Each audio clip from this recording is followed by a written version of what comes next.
ایک دفعہ مجھے کچھ بھائیوں نے موضوع دیا فلاں جگہ جھگڑے ہوئے ہیں, آپ نے اس پہ بات کرنی ہے. میں نے اللہ کی توفیق سے بات کی. کچھ دن پہلے بھائیوں نے مجھے بتایا مغرب کا درس تھا, درس سن کے وہ بندہ جو پسٹل ساتھ لگائے ہوئے تھا کہ سگے بھائی کو میں نے فائر مارنا ہے, اس کو قتل کرنا ہے. درس سننے کے بعد اللہ کی توفیق سے وہ گیا, اس کو ساری رات نیند نہیں آئی. گھڑی سے دیکھ کر جب دیکھا صبح 2:30 بج گئے, 2:30 بجے تک نیند نہیں آئی, تو 2:30 بجے وہ اپنے بھائی کے گھر گیا اور اس کو جا کے دروازہ بجایا, کہا میں کتاب و سنت کو ماننے والا ہوں, غلطیاں تجھ سے ہیں مجھ سے ہیں, میں تیرا بھائی ہوں, رشتہ داری جوڑنے آیا ہوں. فضیلت الشیخ مفتی عبداللطیف اسلامک اسکالر. پیارے پیغمبر نے حکم دیا تعلموا انسابکم ما تصلون به ارحامکم, اپنے رشتہ داری کو, نسب نامے کو یاد رکھو. تیرے دادا کے کتنے بیٹے تھے, تیرے چچا کے کتنے بیٹے ہیں, پھوپھی کے بیٹے کتنے تھے. کچھ عرصے بعد ہمیں بھول جاتا ہے میرے پردادے کے بیٹے کتنے تھے, دادا میرے اس کے بھائی کتنے تھے, بھول جاتے. کہا تعلموا انسابکم ما تصلون به ارحامکم, اپنے رشتہ داریوں کو اچھی طرح یاد کرو, سیکھو. تعلموا انسابکم, اسکول کالج یونیورسٹی کی چیزیں تو سیکھتے ہو. تعلموا انسابکم, محمد کریم صلی اللہ علیہ وسلم نے حکم دیا ہے اپنے نسب نامے کو سیکھو, یاد کرو, اس کا علم حاصل کرو. تمہارے رشتہ داروں میں کون کون تھے؟ آج میرے کتنے رشتہ دار ہیں, ان کے بچے میرے سامنے آتے ہیں, مجھے پتہ نہیں ہوتا یہ ہے کون, اس کا نام کیا ہے, بچے کو پتہ نہیں ہوتا اس کی میرے ساتھ رشتہ داری کیا ہے. کیا وجہ ہے اس کی؟ محمد کریم صلی اللہ علیہ وسلم نے شاہ فرمایا دور کی رشتہ داری اگر آپ ملاتے رہیں گے تو وہ دور کی رشتہ داری بھی قریبی رشتہ داری بن جائے گی, اور قریبی رشتہ داری کو نہ ملایا جائے تو یہ قریبی رشتہ داری بھی دور کی رشتہ داری بن جاتی ہے. قریبی رشتہ دار ہے, بچوں کا نہیں پتا. تعلموا انسابکم, حکم دیا محمد کریم صلی اللہ علیہ وسلم نے اپنے نسب نامے کو یاد رکھو, اپنے رشتہ داری اس کے نسب کو یاد رکھو. تعلموا, سیکھو.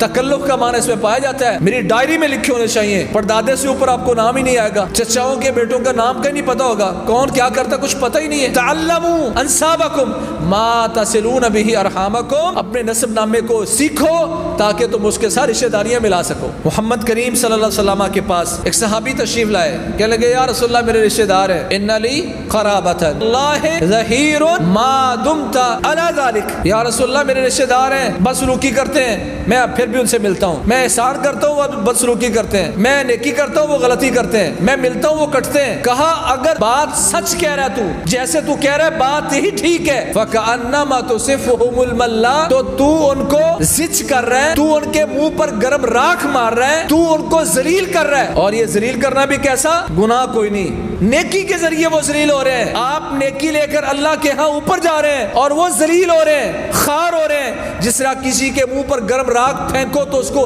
تکلیف ہوتی ہے, آپ ملتے ہیں آپ کی نیکیاں بڑھتی جا رہی ہیں, وہ اس کے باوجود ذلیل ہوتے جا رہے ہیں, تکلیف محسوس کر رہے ہیں. کیوں آتا ہمارے گھر, وہ پہلے سے چڑ جاتے ہیں. چڑھانا مقصود نہیں ہے, آپ نیکی کر رہے ہیں اور آپ کی نیکی سے وہ بندہ چڑھ رہا ہے. کہا ولا یزال معک من اللہ ظہیر ما دمت علی ما کنت, جس بات پر جس نیکی پر تو لگا ہوا ہے, جب تک تو اس نیکی پر رہے گا اللہ تیرے اس عمل کو دیکھ کے تجھ پر اتنا راضی ہوں گے, اللہ کریم تجھ پر مددگار فرشتے متعین کر دیں گے جو تیری ان کے خلاف مدد کرتے رہیں گے. سال 2 سال بعد میں بھی دل کھٹا کر بیٹھتا ہوں, مجھے کیا ضرورت ہے ملنے کی, میں بھی نہیں ملتا, میں بھی نہیں جاتا. جس دن آپ نے کہا میں بھی نہیں جاتا, اسی دن جو گناہ ان کے ذمہ تھا وہ آپ کے کھاتے میں شروع ہو جائے گا, آپ بھی قطع تعلق ہی کرنے والے ہو گئے. اگر آپ چاہتے ہیں رب کائنات آپ پر مددگار مقرر کر دے اور آپ کی مدد ہوتی رہے, فرشتے تمہاری مدد کریں ان کے خلاف, تو پھر کیا کرنا ہے, پھر ان سے ملنا ہے, پھر ان کے ساتھ سلام دعا رکھنی ہے. بلو ارحامکم ولو بالسلام, زیادہ تنگ ہو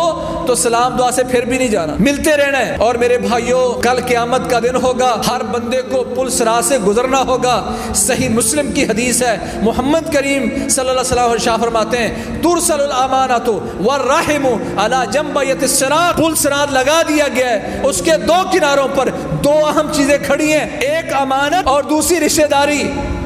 حاجی صاحب بہت خوش ہیں, نیکیاں بڑی بڑی ہیں, آج تو میں اڑ کے گزر جاؤں گا, اس سے بھاگ کر گزر جاؤں گا, پل صراط پر مسئلہ ہی کوئی نہیں ہوگا. محمد کریم صلی اللہ علیہ وسلم شاہ فرماتے ہیں اللہ نے پل صراط کے 2 کناروں پر, ایک کنارے پر امانت کھڑی کر دی اور دوسرے کنارے پر رشتہ داری. پل صراط بھی کراس نہیں کر سکے گا وہ بندہ جو رشتہ داری کو توڑنے والا ہے، رشتہ داری جوڑتا نہیں ہے، صلہ رحمی نہیں کرتا، وہ بندہ پل صراط کراس ہی نہیں کر پائے گا۔ اس کے کنارے پر یہ صلہ رحمی کھڑی ہے، یہ بھاگ کے گزرنے لگے گا، صلہ رحمی اس کو وہی پکڑے گی اور وہیں سے جہنم کے پیندے میں گرا دے گی، گزر نہیں پائے گا رشتہ داری کو توڑنے والا۔ ہمیں ان چیزوں کا نا احساس ہے۔ اور میرے بھائی ٹھیک ہے مسائل بنے ہیں، اللہ کی قسم میں بحیثیت مسلمان سوچوں، اگر اللہ کی مدد چاہتا ہوں، اللہ مجھ پر مددگار مقرر کر دے، پل صراط سے گزرنا میرے لیے آسان ہو، اللہ کریم میری عمر میں برکتیں پیدا کر دے، اللہ میرا رزق وسیع کر دے، اچھی موت مجھے نصیب فرمائے، تو اس کے لیے کیا کرنا ہے؟ رشتہ داری کو جوڑنا ہے۔ میں یہاں سے اٹھ کر جمعے سے نکلنے کے بعد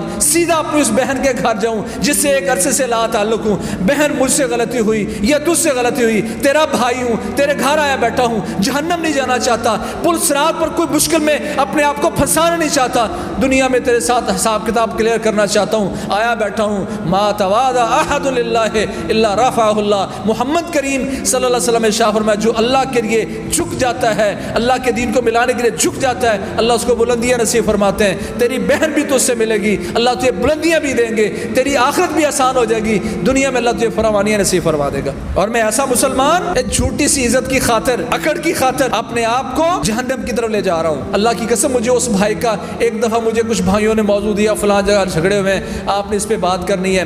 میں نے اللہ کی توفیق سے بات کی، کچھ دن پہلے بھائیوں نے مجھے بتایا مغرب کا درس تھا، درس سن کے وہ بندہ جو پسٹل ساتھ لگائے ہوئے تھا کہ سگے بھائی کو میں نے فائر مارنا ہے، اس کو قتل کرنا ہے۔ درس سننے کے بعد اللہ کی توفیق سے وہ گیا، اس کو ساری رات نیند نہیں آئی، گھڑی سے دیکھ کر جب دیکھا صبح 2:30 بج گئے، 2:30 بجے تک نیند نہیں آئی، تو 2:30 بجے وہ اپنے بھائی کے گھر گیا اور اس کو جا کے دروازہ بجایا، کہا میں کتاب و سنت کو ماننے والا ہوں، غلطیاں تجھ سے ہیں، مجھ سے ہیں، میں تیرا بھائی ہوں، رشتہ داری جوڑنے آیا ہوں۔ صبح اگر 2:30 بجے وہ کتاب و سنت کے اثر کو سمجھ کے سینے سے سینہ لگاتا ہے تو بھائی کتاب و سنت اس کا اثر موجود ہے۔ آپ کوشش کریں اگلے جمعے زیادہ سے زیادہ وہ بھائی جن میں یہ مسئلہ موجود ہے لے کے آئیں، کتاب و سنت کا اپنا اثر رکھتا ہے۔ اللہ کریم ہمیں، ہمارے گھر والوں کو، بیوی بچوں کو صلہ رحمی پر جو کتاب و سنت نے رہنمائی کی ہے اس رہنمائی کو اپناتے ہوئے عمل کرنے کی توفیق نصیب فرمائے۔ فاقول قولی ھذا واستغفر لی ولکم سبحانک اللہم وبحمدک اشہد ان لا الہ الا انت۔ خیر کی بات آگے شیئر کیجیے اور اپنے لیے صدقہ جاریہ بنائیے۔